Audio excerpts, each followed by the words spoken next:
1 year has passed since Bangladesh was upended by the dramatic ousting of Prime Minister Sheikh Hasina in August 2024. Once hailed as a beacon of stability in South Asia, the country now finds itself engulfed in a vortex of political turmoil, social unrest, and economic hardship. It was a series of sweeping protests, hailed by some Western commentators as a color revolution, that forced Hasina into exile. In her place, the respected Nobel Peace Prize laureate Muhammad Yunus was appointed as interim Prime Minister, amid promises to restore democracy and uphold human rights. Yet, the optimism of those early days has quickly given way to a sobering reality. What began as largely peaceful demonstrations soon spiraled into widespread violence. Youth-led rallies, initially sparked by anger over the reintroduction of a controversial quota system for government jobs, grew in size and intensity. Protesters armed themselves with makeshift projectiles, security forces retaliated with tear gas, and political motorcades became targets for ambushes. In a stark sign of the chaos, even prisons were stormed. By July 2025, the violence had escalated to deadly levels, with at least 4 killed and many more wounded during a National Citizens Party march. The once hopeful revolution was now marred by bloodshed on the streets. Meanwhile, the new government's pledges of democratic reform, justice, and freedom of expression have come under scrutiny. The interim administration has taken drastic measures, including banning the Awami League, Hasina's longtime political base, and suspending its registration. Human rights organizations have sounded the alarm, warning that these moves threaten freedom of speech and assembly. Amid ongoing violence, the destruction of historic sites, and attacks on minority communities, particularly Hindus traditionally aligned with Hasina, many have begun to question whether the sacrifices of the past year will yield the promised democratic renewal. To understand the roots of the current crisis, we must look back at Hasina's long tenure.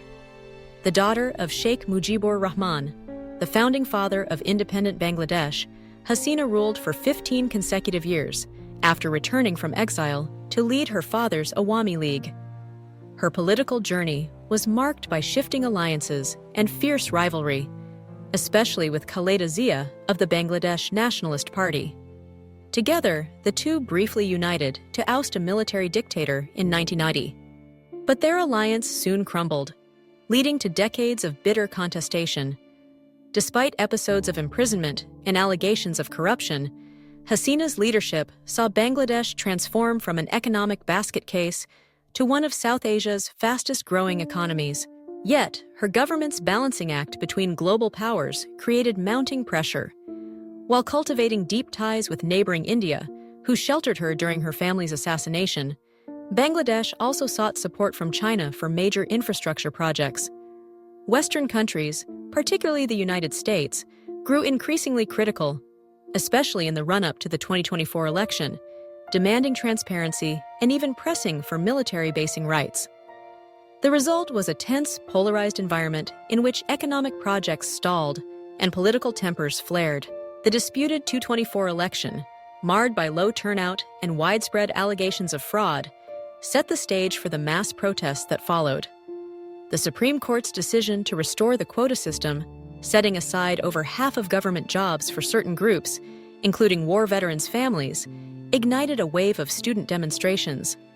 With youth unemployment and inflation at record highs, frustration boiled over. Hasina's harsh response, branding protesters as traitors, imposing curfews, restricting internet access, only fueled further outrage. Eventually, the movement transcended the quota issue, demanding the government's removal. By early August, after weeks of escalating clashes that left hundreds dead and thousands injured or detained, protesters stormed the Prime Minister's residence. Hasina fled, and Yunus was installed as interim leader, promising reconciliation and reform. Political prisoners were released, and the military was tasked with restoring order. Yet, as new factions like the National Citizens Party emerged, demanding even deeper change, violence continued. The country remains at an impasse, with blame cast in all directions and little sign of resolution. Today, Bangladesh finds itself grappling with the fallout of revolution. Economic decline, social fractures, and ongoing political strife have dashed many of the hopes that accompanied Hasina's fall. The story serves as a sobering reminder that promises of rapid transformation often come with unforeseen costs, leaving a nation searching for stability in the wake of upheaval.